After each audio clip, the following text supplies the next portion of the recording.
You know, if we look at perfect competition, you know, there's some pros and cons to the world of perfect competition.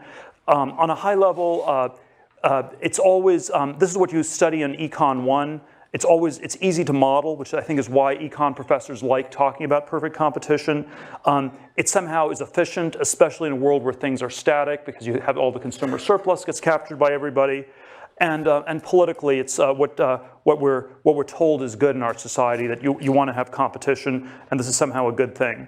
Of course, there are a lot of negatives. It's generally not that good if you're involved in anything that's hyper competitive, because you often don't make money. I'll come back to this a little bit later. So I think at one end of the spectrum, you have industries that are perfectly competitive, and at the other end of the spectrum, you have things that I would say are monopolies, and they're much stable, longer-term businesses. You have more capital, and if you get a creative monopoly for inventing something new, I think it's symptomatic of having created something really valuable.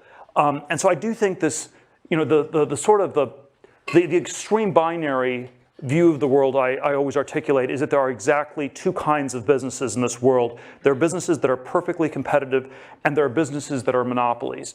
And there's shockingly little that is in between. And this dichotomy is not understood very well because people are constantly lying about the nature of the businesses they're in. And this is why in my mind, this is the most important, it's not necessarily the most important thing in business, but I think it's the most important business idea that people don't understand, that there are just these two kinds of businesses. And so let me say a little bit about the lies